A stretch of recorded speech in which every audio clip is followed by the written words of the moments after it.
창세기 6장 17절 18절 말씀 봉독해 드릴 때에 말씀을 통하여 주님의 음성을 듣는 시간 되시기 바랍니다. 내가 홍수를 땅에 일으켜 무릇 생명의 기운이 있는 모든 육체를 천하에서 멸절하리니 땅에 있는 것들이 다 죽으리라. 그러나 또한은 내가 내 언약을 세우리니 너는 내 아들들과 내 아내와 내 며느리들과 함께 그 방주로 들어가고. 아멘. 여러분들이 기도 가운데 지금까지 잘 버텨오고 있습니다. 감사드리고 결전의 날이 점점 다가오고 있습니다. 계속 기도를 부탁합니다. 기도 먹고 사는 거예요. 오늘 아침에 체중을 댔더니 또 1kg가 줄었어요. 이거 체중이 늘어나야지 이게 실수를 할 때 좀 힘이 날 텐데 모르겠어요. 하나님께 다 맡겼으니까. 좋은 소식이 들려올 줄 압니다. 금요일날 목요일날 진찰 받으러 가서 목 디스크 수술한 것 때문에 아마 다시 한번 검사를 하나 봐요. 왜냐하면 전신 마취를 하면은 목이 이렇게 제끼고 하는데 혹시나 이상이 있을까 봐. 이상이 없습니다. 만져보고 그러더니 제가 그랬어요. 지금 이게 수술하기 전에 다시 한번 찍어볼 수 있느냐 하고 제가 물었어요. 그랬더니 딱 사진을 올리더니 종양을 딱 보더니요, 에이 다시 찍을 필요 없습니다 그러더라고요. 왜 그런 줄 아세요? 이만큼 큰 놈은 확인할 필요가 없대요.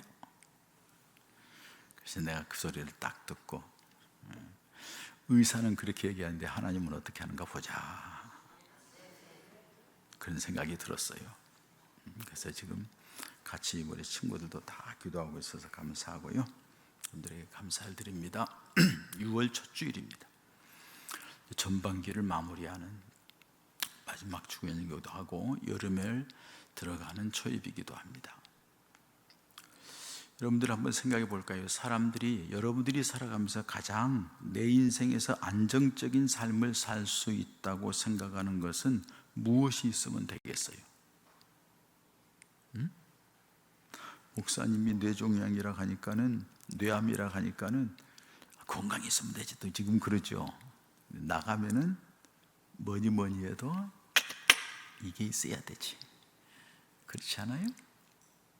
그거면 다 해결될 거지. 그런데 보편적으로 사람들이 생각하는 것은요, 내가 안정되게 살 수 있는 집 한 채만 있으면은 그저 편안하게 살 수 있을 것 같다 하는 생각이 많은 것 같아요. 오직에 쓰면은 젊은이들이 영끌 해가지고 집을 산다고 그러겠어요? 여러분들은 어떠세요? 집 한 채만 있으면 만족하나요? 절대 만족 못하지. 집을 샀으니 집을 또 꽉꽉 채워야지. 사람의 욕심이라는 게 그래요. 은퇴한 목사님들이 은퇴할 때에 제일 고민이 거주할 집이 있느냐 하는 것이 고민이래요. 은퇴한 목사님이 저한테 와서 물어요. 저 목사님 은퇴 얼마나 남았냐고. 그래서 이제 얼마 남았습니다. 그래, 그러면은 주택을 준비했는가 하고 물어봐요. 그래서 저는 이미 오래전에 우리 장로님들과 교인들이 저를 사랑해서 이미 주택을 김포에다가 준비해 놨습니다 하면 깜짝 놀라면서 부러워해요. 좋겠다고. 자기는 지금 은퇴가 내년인데 아직도 지금 어떻게 될지 모르겠다고 그래요. 그 뒤에 말이 재미있어요. 집 한 채만 있으면 사는 거야, 어떻게 해서 사는지 살게 되지 하면서 저를 부러워하는 얘기를 들었어요.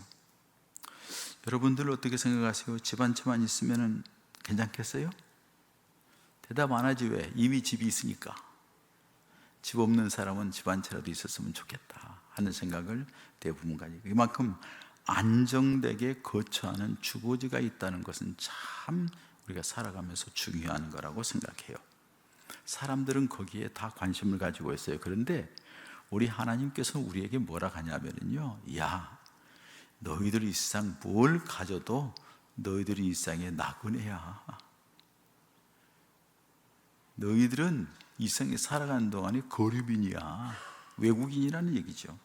그 얘기를 베드로전서 2장 11절의 말씀이에요. 사랑하는 자들아, 거류민과 나그네 같은 너희를 권하노니, 이렇게 말씀을 해요. 그리고 히브리서 11장 13절에 보면 똑같은 얘기를 해요. 너는 나그네하고 너는 거름입니다. 이렇게 얘기를 해요. 그런데도 우리는 육신을 가졌다는 이런 명분 하나 가지고 이 육신을 편안하게 살 수 있는 게 뭐냐? 그 집안지에 있어야 된다 하고서 육신의 집을 얼마나 중요하게 여기는지 몰라요. 여러분, 우리가 세상을 살아가는 동안에 육신의 집만 필요한 게 아니에요.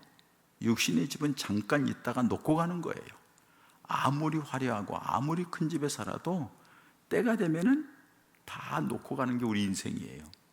그렇죠? 아멘이죠?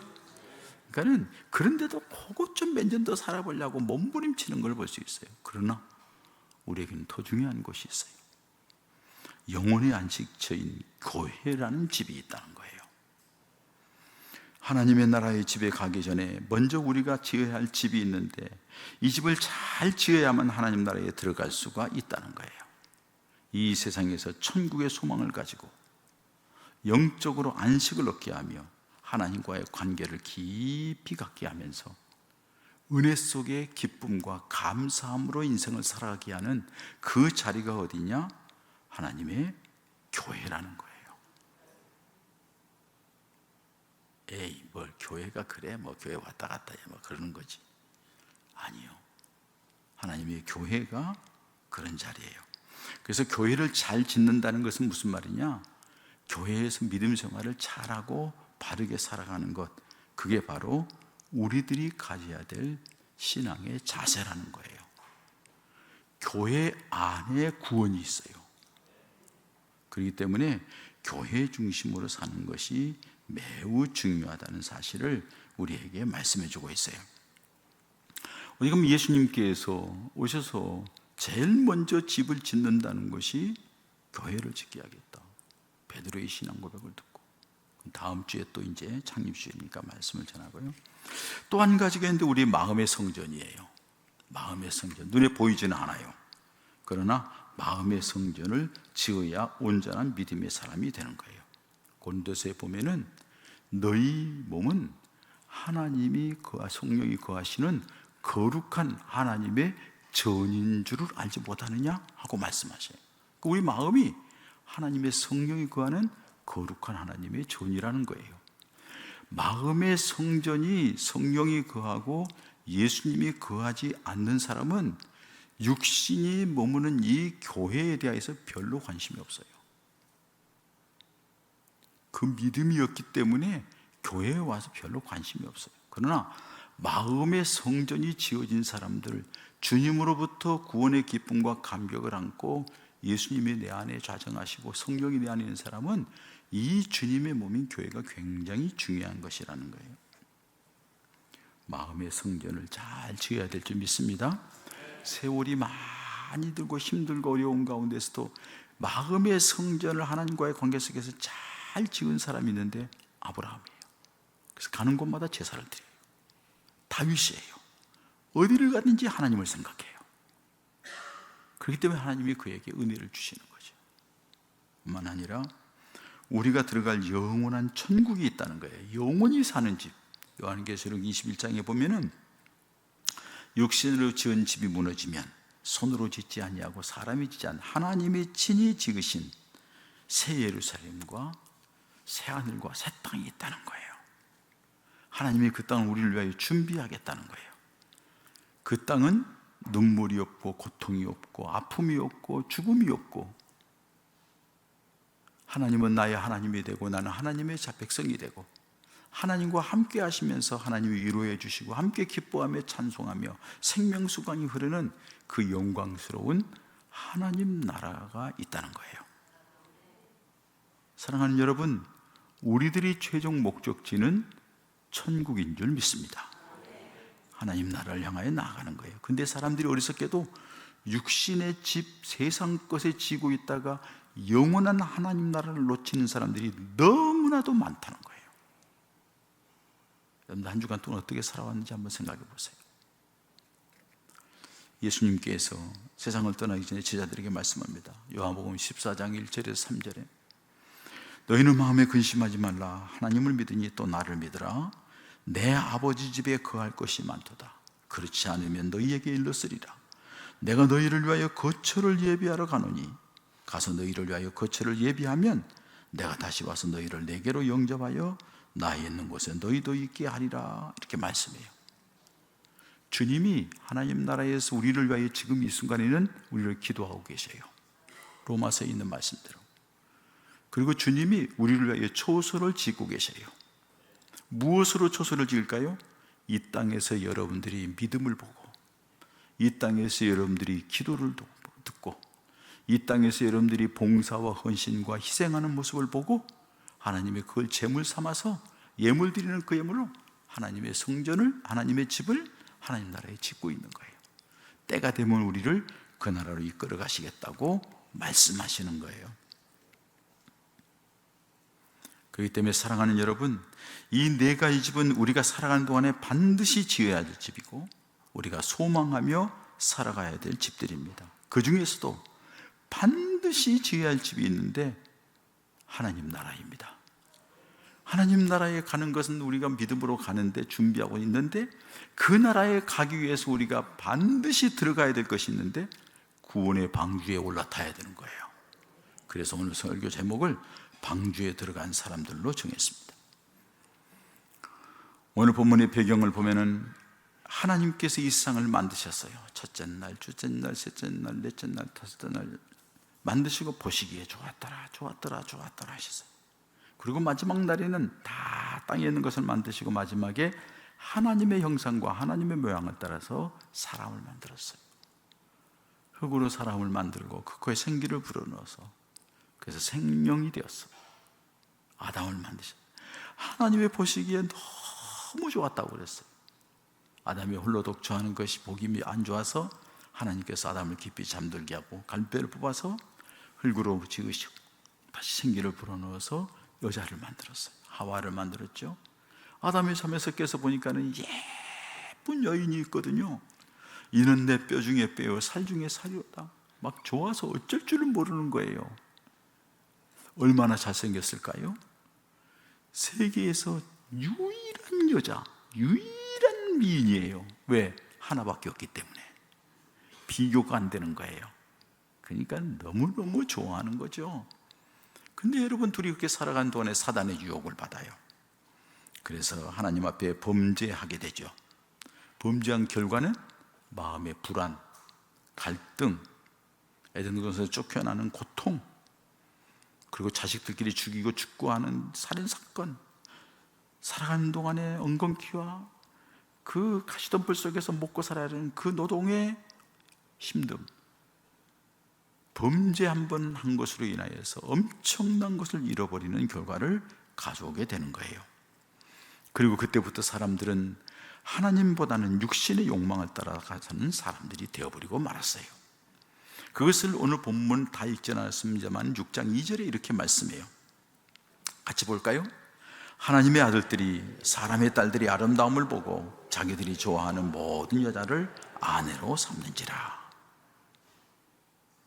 하나님께서는 창조할 때에 아담과 하와 둘을 창조해서 두 사람이 살게 했는데, 오늘 이 범죄한 사람들의 모습은 뭐예요? 하나님의 아들들이, 하나님을 믿는 사람들이, 사람의 딸들, 하나님을 모르는 죄악된 존재의 딸들의 아름다움을 보고 자기들이 좋아하는 여자를 좋아했더라. 이게 아니에요.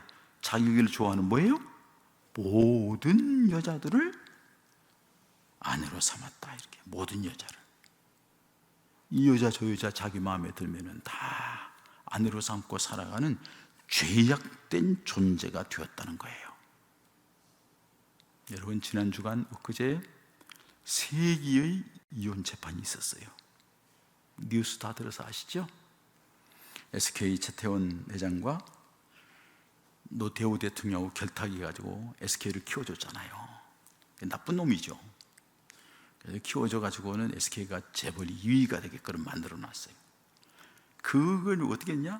딸 노소영하고 결혼하는 조건으로 다 키워줬어요. 근데 살다가 최태원이가 바람이 났네. 그리고 어떤 어디 이사장이라는 여자하고 둘이 맞아가지고 아주 신문에다가 자기가 냈어요. 나는 노소영이하고 상관없고 나는 이 여자를 사랑한다 하고서는, 거기까지도 못된 놈인데 생활비도 안 줘, 카드도 끊어버려. 다 끊어버린 거예요. 여자가 화나면 온유에도 서리빨이 선다는데 가만히 있겠어요? 그래서 이혼 소송을, 근데 이혼 소송을 노성이 한 게 아니에요. 채태원이가 한 거예요. 결국에는 1심에서는 600억 하더니 2심, 지난주에 고등법원에서는 1조 3,800억을 분할하라. 이야, 결혼 한번 잘했더니 그냥 돈벼락을 맞았어요. 채태원이가 4조 얼마인데 그걸 35%를 주라. 1조 3,880억인가를 주라는 거예요. 그 위자료는 20억을 주라. 여러분, 그게 중요한 게 아니라 그 판결문에 아주 중요한 내용 한 가지가 들어있어요. 재판하는 판사가 뭐라고 얘기했냐면은 일부 일처의 가정제도를 무너뜨렸다 이렇게 얘기를 했어요. 일부 일처의 가정제도를 무너뜨린 귀책사유가 그 사람에게 있는데 자기가 이혼하자고 얘기를 해? 이건 안 된다는 거죠.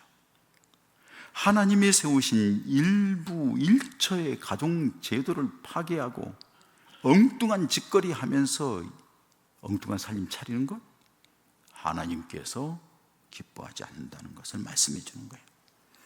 예나 지금이나 영적으로 하나님을 떠나면 가장 득세하는 범죄가 성적인 범죄입니다. 노아 때도 이러했죠. 창세기 19장에 보면 소돔과 고모라 때도 그러했어요. 마지막 때에도 마찬가지예요. 그래서 지금 뭐라고 그래요? 차별금지법, 성차별 없이 뭐 아무나 지멋대로 성 바꾸고요. 하나님이 창조일체를 다 무너뜨려요.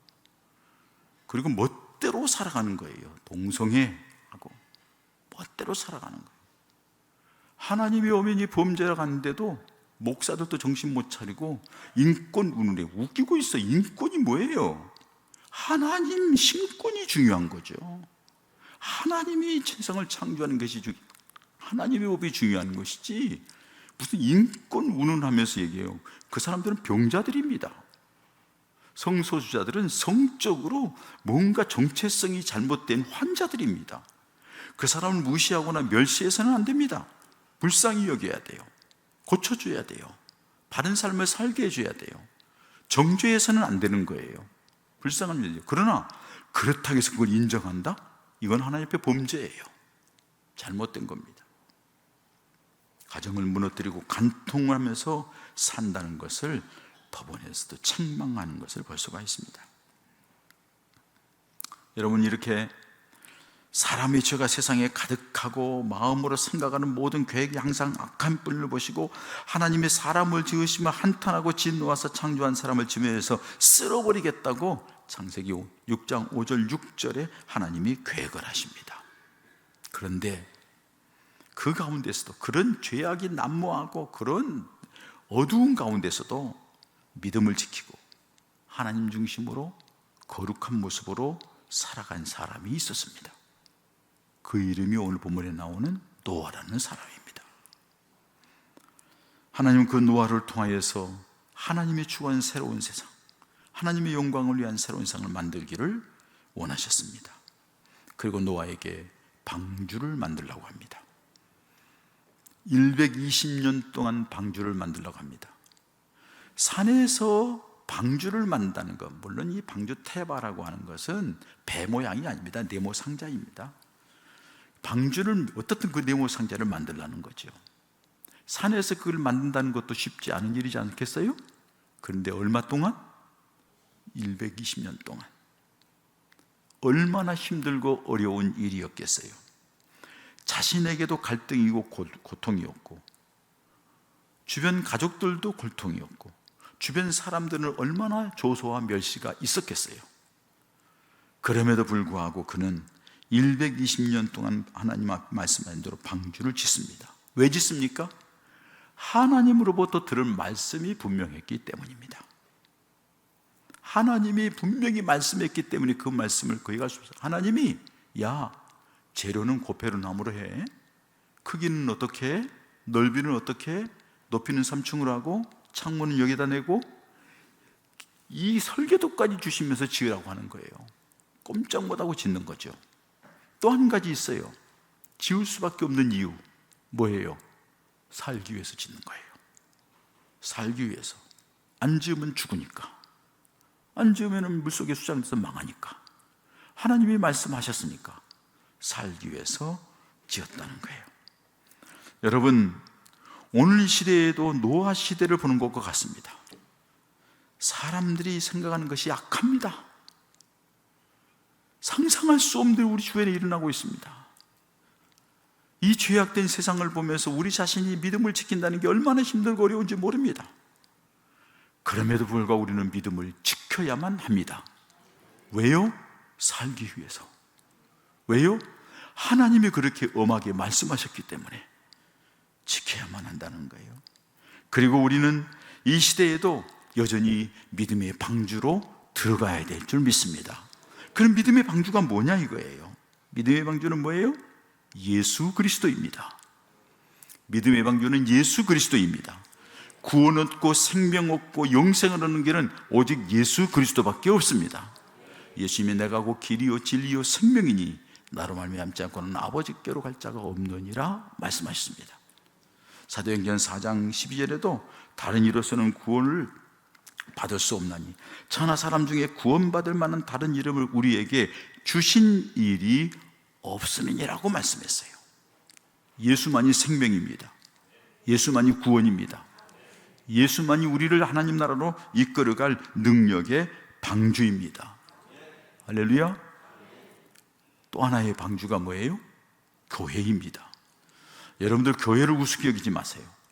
주님이 왜 베드로에게 신앙 고백을 드린 뒤에 교회를 짓겠다고 했겠어요? 내가 내 교회를 지으리라, 그 반석 위에. 교회가 우리들이 구원의 방주입니다. 교회는 주님의 몸이라고 했습니다. 주님의 몸인 이 교회를 통하여서, 이 교회 안에 들어온 자를 통하여서 구원 얻게 하겠다는 것을 말씀하고 있는 것입니다. 그렇기 때문에 사랑하는 여러분, 이 구원받는 이 자리에 들어온 것 여러분들 가볍게 생각하지 마시기 바랍니다. 이 시간에 이 예배 시간이 얼마나 중요한지 몰라요. 여러분, 지난 한 주간 동안 우리 부흥회했어요. 여러 가지 얘기 들었어요. 저한테는 딱 한 가지가 딱 꽂혔어요. 뭔 줄 아세요? 자, 하나님께서는 우리에게 모든 걸 다 주셨어요. 나 아직 다 받지 않았는데, 나 없는데, 내가 없으면서 하나님이 안 준 거예요? 우리가 못 받는 것은 우리 믿음의 문제가 있고, 우리가 못 받는 것은 우리 삶의 문제가 있는 거지, 하나님께서는 우리에게 다 주셨어요. 심지어는 누구까지 줘요? 독생자 예수 그리스도 아들까지 주셨어요. 우리를 살리고 우리를 복되게 하기 위해서 예수님까지 주셨어요. 하나님 우리에게 다 주셨어요. 그러면 여러분, 우리는 감사해서 하나님 앞에 뭘 드릴까요? 우리가 하나님 앞에 물질을 1,000만 원? 억? 10억? 하나님 앞에 헌금하면 하나님이 그걸 보고 만족해 하실까요? 천만의 말씀. 이 세상의 삼라만상이 다 하나님의 것입니다. 아멘. 다 하나님의 것이에요. 하나님은 조금도 부족함이 없는 분이에요. 그 모든 것으로 그의 사랑하는 백성들에게 풍성하게 은혜와 복을 주시기를 원하는 분이 우리 하나님의 계획이에요. 하나님의 뜻이에요. 그런데 하나님께서는 다 주시고 우리에게 뭘 요구해? 한 가지 딱 요구했다는 거예요. 뭔 줄 아세요? 제사예요. 제사, 예배예요. 하나님이 우리에게 요구하는 건 너 다 필요 없고 네 마음과 뜻과 정성, 네가 네 자신을 산 제물을 드리는 예배가 필요하다는 거예요. 그걸 내가 받겠다는 거예요. 그런데 여러분들이 이 교회 구원의 방주에 와서 하나님 앞에 예배 드리는 이 시간을 우습게 여겨요? 가볍게 여겨요? 예배 시간 띵겨 먹고 세상에 나가요? 예배 시간 늦게 와가지고 헐레벌떡 와가지고는 꾸벅꾸벅 졸다가요? 틀렸어요. 믿음 정리하세요. 틀렸어요. 하나님 나라에 간다고 생각하지 마세요. 착각하지 마세요. 기준은 하나님이 정하신 거예요. 내가 뭐 변명하고 핑계대고 바쁘고 뭐 어쩌고 뭐 막 속상하고 뭐 어쩌고 다 틀렸어요. 지가 뭔데? 너는 한갓 죄인일 뿐이야. 너는 저주받은 인생이야. 너는 지옥 갈 인생이야. 그런데 하나님께서 구원해 주셨다는 거죠. 하나님이 이 자리에 있게 했다는 거죠. 예배의 성공자들이 되시기를 축복합니다. 그게 사는 길입니다. 근데 여러분, 이 방주이신 예수님 안에, 주님의 몸에 구원의 자리를 만들어진 이 교회 안에 들어와 생명을 얻을 수 있는 사람은 누구입니까? 오늘 성경 말씀 보면은 창세기 6장 8절에 한번 읽어보겠습니다. 창세기 6장 8절 같이 봅니다. 안 떠? 얘기를 안 했더니. 자, 6장 8절 읽어봅니다. 시작. 그러나 노아는 여호와께 은혜를 입었더라. 하나님의 은혜를 입어야만이 구원의 방주에 들어갈 수 있는 거예요. 하나님의 은혜를 입어야만이 교회에 올 수 있다는 거예요. 고로 여러분들은 하나님의 은혜를 입어서 이 자리에 온 줄 믿습니다. 하나님의 특별한 은혜예요. 예수를 믿는 것은 더더군다나 하나님의 은혜. 우리가 살아가는 것도 하나님의 은혜잖아요.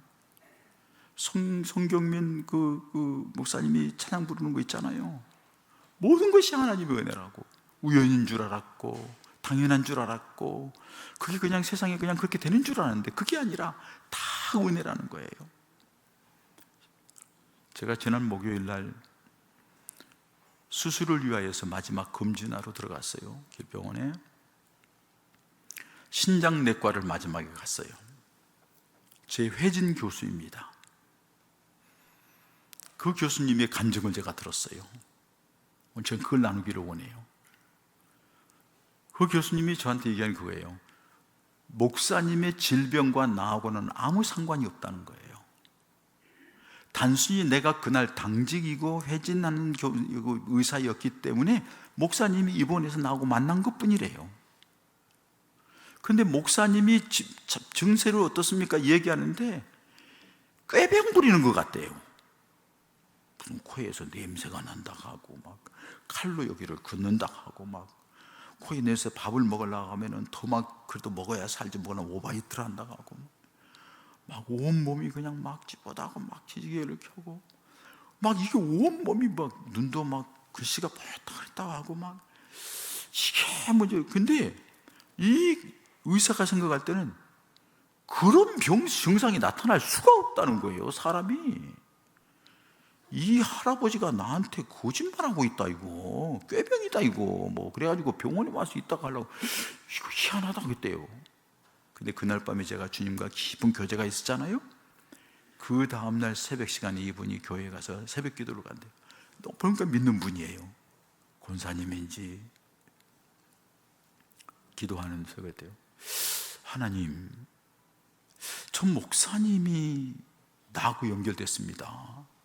그런데 목사님이 얘기한 것 보면은 도대체 그런 증상이 있을 수가 없는데 목사님은 거짓말은 안 할 건데 이거 어떻게 된 겁니까? 제가 어떻게 해야 될지 모르겠습니다. 그랬더니 뭐라고 한 줄 알아요? 이 말이 중요해요. 네가 찾아서 줘라. 그러더래요. 네가 찾아서 줘라. 그 얘기를 듣고 그 다음날 와서 뭐 눈이 침침하니까 안과, 코에 냄새 나니까 이비인후과, 뭐 내분비 소금이 없으니까 내분비과, 뭐 다 연결한 거예요. 그래야 머리도 한번 찍어보자 해서 뇌신경과 외과 딱 했어요. 뇌신경외과 가서 딱 찍어보니까는 요만한 놈이 딱 들어앉아 있다는 거예요. 지금요 보험관리공단에 제가 중증 암 환자로 등록되어 있습니다. 뇌암이래요. 뇌종양이라고 난 알고 있는데 뇌암이라고 통지가 왔어요. 보험관리공단에서도 오고 보험회사에서도 오고 암 환자. 이게 뭐지? 여러분, 우리는 그냥 일반적으로 지나는 것 같지만은 하나님이 그 여자가 의사 한 분을 통하여서 내 모든 것들이 이끌어가서 딱 나오게 만듭니다. 나머지 치료 과정도 하나님의 손에 있는 줄 믿습니다. 내가 살든지 죽든지 그것도 주님의 손에 있고요, 모든 것이 주님의 손에 있는 줄 믿습니다. 우리 하나님께서 예수를 믿는 것, 육신적인 것도 그런데 예수 믿어 구원받는 것은 더더욱이 하나님의 은혜라는 거예요. 에베소 2장 8절에 너는 그 은혜에 의하여 믿음으로 말미암아 구원을 받았으니 이것은 너희에게서 난 것이 아니라 하나님의 선물이라. 은혜로 구원을 받았다는 거예요. 하나님의 은혜로, 하나님의 선물이라는 거예요. 우리가 구원받은 게 내가 잘나고 똑똑해서가 아니라는 거예요. 고린도전서 12장 3절에는 또 성령으로 아니하고는 누구든지 예수를 주라 할 수 없느니라. 성령께서 내 안에 오셔서 나로 하여금 예수를 주님으로 고백하게 했다는 거예요. 내 의지하고 상관이 없는 거예요. 하나님의 은혜라는 거예요. 여러분, 요한복음 1장 12절 13절 계속 말씀드립니다만은 영접한 자, 예수님이 오신데 영접하지 않아, 빛 가운데 나오지 않아 말씀하는 거예요. 영접하는 자고, 예수님을 영접하는 자고 그를 믿는 자들에게는 하나님의 자녀가 되는 권세를 주셨으니, 하나님의 자녀가 되는 권세를 준대. 13절이 중요해요. 이는 혈통으로나 육정으로나 사람의 뜻으로 나지 아니하고 오직 같이 읽습니다. 하나님께로부터 난 자들이니라. 그러니까 예수님을 영접해서 하나님의 자녀가 된 것이 하나님의 은혜로 하나님께로부터 나서 우리가 구원받았다는 거예요. 고로 여러분, 예수 믿으면서 교회 생활하면서 까불지 말라는 거예요. 지가 뭔데? 지가 뭔데 이렇다 저렇다 말이 많냐고요. 죽은 놈 살려놓으니까 지가 까불고 장난이에요? 아니에요. 여러분, 하나님의 구원의 방주에 불러줘서 구원받게 했으면 그저 감사할 뿐이에요. 할렐루야. 어떻게 예수 잘 믿을까? 어떻게 믿음 생활 잘할까? 어떻게 주님 중심으로 살까? 이게 중요하지. 어디서 나팔 불고 어디서 까부냔 말이에요. 죽은 놈 살려놓으니까는, 안 될 거 데려다 놓으니까는 지가 뭔 줄 알고. 아니에요. 여러분, 저를 비롯한 우리 모두는 하나님의 은혜 때문에 이 자리에 있는 줄 믿습니다. 그럼 하나님 앞에 감사할 것밖에 없어. 하나님 앞에 감사할 것밖에 없어. 우리는 자격이 있나요? 저도 자격 없어요. 일생을 돌아보면서 탁 저는데 자격이 1도 없어요. 어렸을 때부터 중학교, 고등학교, 대학교, 대학원, 목사가 돼서 저는 자격이 1도 없어요. 하나님의 은혜로 진행됐더라고요. 그런데 하나님의 그 기대에 어긋난 부분들이 있어 제가 회개하는 일도 있었다는 사실이에요. 고로 오늘 우리가 이렇게 예수를 믿고 예배 자리에 있는 것도 하나님의 특별한 은혜인 줄 믿습니다. 그 은혜 받은 사람들에게는 예수님 안에 생명으로 들어가며 주님의 몸인 교회 안에서 천국을 향해 가는 사람들이 된 줄 믿습니다. 그 은혜를 받았으니 고린도후서 6장 1절에 뭐라고 말씀해요? 다 같이 읽겠습니다. 우리가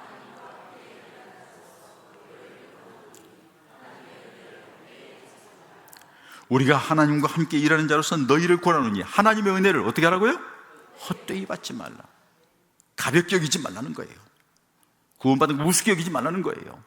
예수 믿는 걸 가볍게 여기고 간단하게 여기면 세상 것과 비교해서 견주지 말라는 거예요. 그것과는 비교가 안 된다는 거예요. 할렐루야. 할렐루야. 그 믿음이 우리에게 있기를 축복합니다. 그 길이 사는 길입니다. 구원의 방주에 들어간 사람, 하나님의 계획 안에 있는 사람이었어요. 18절 말씀에 보면은 그렇게 말씀합니다. 그러나 120년 동안 방주를 지으라고, 세상 사람이 하는 것이 악하고 추하고 생각은 노악해서 내가 싹 쓸어버리겠다고 말씀하시면서 방주를 지은데 18절에 그러나 너와 내가 내 언약을 세우리니 너는 내 아들들과 내 아내와 내 며느리들과 함께 방주로 들어가고. 하나님께서 하나님의 계획이 있어서 그들을 방주로 끌어들였던 것을 알 수가 있어요. 여러분, 우리를 예수 믿게 한 것도 하나님이 우리를 통하여 하나님의 하시고자 하는 계획이 있어서 이 방주에 들여보낸 줄 믿습니다. 우리는 그 계획을 이루는 사람들이에요. 120년 동안 방주를 지었던 것처럼 이 교회에서 방주를 잘 지어야 돼. 내면의 방주, 믿음의 이 방주, 천국을 향해 나가는 걸 방주를 잘 지어야 될 줄 믿습니다. 그리고 세 번째는 구원의 방주에 들어갈 사람은 마지막으로는 하나님의 부르심에 합당한 삶을 살아야 돼요. 여러분, 하나님이 노아를 선택하여 부르신 이유를 보면 9절에 말씀합니다. 이것이 노아의 족본이라. 노아는 의인이요 당대의 완전한 자라. 그는 하나님과 동행하였으며 세 아들을 낳았으니 셈과 함과 야벳이라 그래요. 노아가 세 아들을 낳았다. 그 이름이 셈과 함께 야벳이, 이 말은 무슨 말이죠? 사람들처럼 살았다는 거예요. 다 일반 생활을 했다는 거예요. 그럼에도 불구하고 그는 삶이 달랐다는 거죠. 자, 노아 시대의 삶을 한번 살펴볼까요? 5절 말씀에 보면은 사람의 죄악이 세상에 가득함과 마음으로 생각하는 모든 계획이 항상 악한 뿐임을 보셨어요. 죄악이 가득하고 사람이 생각하고 마음하는 것들이 악해. 하나님이 그걸 보셨어요. 11절, 그때의 온 땅이 하나님 앞에 부패하여 포악함이 땅에 가득하고 포악해. 12절, 하나님이 보신즉 땅이 부패하였으니 이는 땅에서 모든 혈육 있는 자의 행위가 부패한 자들이, 이렇게 오염되고 부패하고 죄악으로 가득 찬 이 시대를 살아가는 사람들 가운데에서도 노아는 세 아들을 키우면서도 하나님 앞에서 의인이며, 하나님이 볼 때에 정말 너는 완전한 사람이며, 의인이고 완전한 사람이 되기 위하여서 가장 중요한 것은 뭐예요? 하나님과 동행하는 자였더라. 항상 하나님과 동행했다는 것은 코람데오, 하나님을 의식하고 하나님을 면전에 두고 하나님을 바라보며 사는 자였더라 하는 것을 말씀합니다. 그래서 여러분, 창세기 7장 1절에 보면은 이제 마지막으로 하나님이 그들을 방주로 들어오면서 하시는 말씀이에요. 7장 1절 같이 보겠습니다. 여호와께서 노아에게 이르시되 너와 내 온 집은 방주로 들어가라. 이 세대에서 내가 내 앞에 의로움을 내가 보았습니다. 의로움을 보았대요. 믿음으로 사는 모습을 보았대요. 하나님 중심으로 사는 모습을 보았대요. 사람의 생각으로 까불지 않았다는 거예요. 환경이 어떠냐 이런 얘기 아니었다는 거예요. 환경은 엉망진창이고 죄악으로 가득했지만 자기는 자기의 믿음을 끝까지 지키면서 갔다는 거예요. 하나님이 그걸 보신 거예요. 그래서 하나님이 그에게 그렇게 인정을 하시는 것을 볼 수가 있습니다. 여러분, 이 시대에도 죄악되고 추하고 악하고 부끄러운 일들이 얼마나 많은지 몰라요. 그 가운데서 일상생활하면서 자기 믿음을 지키고 항상 하나님을 의식하고 믿음으로 살고 말하고 행동하고 한다는 것이 얼마나 귀한 일인지 몰라요. 하나님의 부르심에 합당하게 살고 구원의 방정인 교회를 바르게 세우려고 하고 하나님이 그를 존귀한 사람으로서 하나님의 뜻을 이루는 놀라운 역사가 있게 될 줄 믿습니다. 구원받은 백성들을 빛의 자녀라고 말하잖아요. 근데 빛의 자녀라고 하면 그들이 살아야 될 삶의 모습이 에베소 5장 9절의 말씀이에요. 빛의 자녀답게 살라. 한번 볼까요? 같이 읽을까요? 빛의 열매는 모든 착함과 의로움과 진실함에 있느니라. 예수를 믿는 믿음의 사람들이 이런 삶을 살아야 된다는 거죠. 세상이 거짓되더라도 우리는 진실해야 돼요. 세상이 악하더라도 우리는 선해야 돼요. 착해야 돼요. 세상이 죄악으로 가득 차도 우리는 의로운 하나님의 백성으로 살아야 될 줄 믿습니다. 그 사람에게 구원의 방주로, 영생의 길로, 하나님 나라의 주인공으로 이끌어 간다고 말씀하십니다. 우리 믿음의 가족들이 그 자리에 함께 있어서 하나님 나라에 가서 봤을 때에 함께 다 얼굴을 대면하며 기뻐하며 감사하는 그런 은혜가 있기를 소망합니다. 이 가운데 어떤 사람 빠져가지고 교회에서 그렇게 뺀질거리고 그렇게 하시니 결국에는 못 왔네. 그날도 이 목사님 내가 그렇게 외쳤건만 결국에는 똥똥한 생각, 세상 생각하다 못 왔네. 가슴 아파하지 않도록. 마지막으로 여러분, 오늘 방주에 들어간 사람들 뭘 했을까요? 성경에 보니까는 7장 11절에 노아가 600세 되는 날 둘째 달 17일에 땅이 40일 동안 홍수로 물에 덮였어요. 그리고 8장 13절에 14절에 보니까 601세의 둘째 달 27일에 그 방주에서 나왔어요. 1년 10일을 있었다고 그랬어요. 그러니까 375일을 방주에 갇혀 있는 거예요. 뭘 했을까요? 할 게 뭐 있어요? 하나님 앞에 예배하고 찬양했겠죠. 그것만 했겠어요? 동물들에게 물 줘야 돼, 밥 줘야 되지, 물 줘야 되지, 그놈들이 싸질러댄 거 치워야 되지. 그 일을 하느라고 얼마나 빡해. 냄새가 진동하지. 막 갇혀있는 상황에서 살아야 되지. 얼마나 힘들었겠어요. 근데 그들이 그 모든 것들을 375일 동안 견뎠어요. 무엇 때문에 견뎠을까요? 첫째는 하나님의 은혜 때문이에요. 하나님의 은혜 때문에 견디는 거예요. 우리가 이 세상에 살아가는 동안에 하나님의 은혜가 임하여 견딜 줄 믿습니다. 둘째는요, 구원의 감격 때문에. 다 죽어가는 모습, 비명소리를 듣는데도 우리는 살았다. 그 감격 때문에 견딜 수가 있는 거예요. 병원에 들어가서 제가 은혜를 받았어요. 뇌종양 판정이 딱 내리는데 집사람은 준비되지 않은 상황에서 들으니까 어깨가 축 내려가는 게 보이더라고요. 저는 일도 염려하지 않았어요. 왜? 주님이 함께한다는 확신이 있었기 때문이에요. 의사도 놀랐어요. 내가 오니까 걱정하지 마시라고 말씀하시라고. 뇌종양 점점 발전돼 뇌암이라고. 그러거나 말거나. 왜? 하나님이 함께 하시니까는 걱정도 되지 않아요. 사람의 생명이 하나님의 손에 있고 사나 죽으나 주의 것이니까 주님 바라며 사는 거예요. 사랑하는 여러분, 지금 힘들고 어렵죠? 세상이 막막하죠? 답답하죠? 내 주변에는 왜 그래? 내 삶은 왜 그래? 나는 어떻게 해야 돼? 여러분들이 사는 길은 주님 바라보는 길입니다. 여러분들이 사는 길은 주님의 은혜가 임해야 됩니다. 여러분들에게 주님의 은혜가 임하는 그 구원의 감격과 하나님 은혜 때문에 아무리 힘들고 어려운 세상에도 능히 이겨나가는 하나님의 사람들이 될 줄 믿습니다. 그래서 하나님 나라의 방주의 주인공들 우리 모두가 되기를 주님의 이름으로 축복합니다. 기도합시다. 하나님, 오늘 말씀을 듣고 제가 회개하고 새롭게 서겠습니다. 방주의 주인공이 되겠습니다. 세상에 물들지 않고 믿음으로 나가겠습니다. 다짐하고 결단하는 시간 같습니다. 아버지 하나님, 감사합니다. 주여 역사하시고 이끌어 주시옵소서.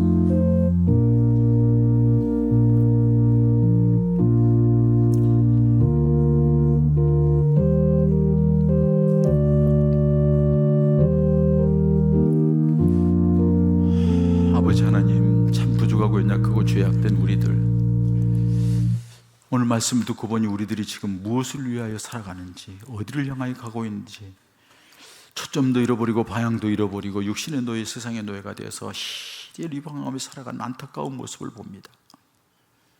다시 주님 앞으로, 다시 은혜의 자리로, 다시 교회 중심으로, 다시 믿음 중심으로, 다시 주님 중심으로 살아서 방주의 주인공이 되어 험악한 세상이지만 기쁨으로, 감사함으로 승리하며 주님과 함께 하시는 삶을 살아가는 우리 예봉가족들 되게 하여 주옵소서. 예수님의 이름으로 기도합니다.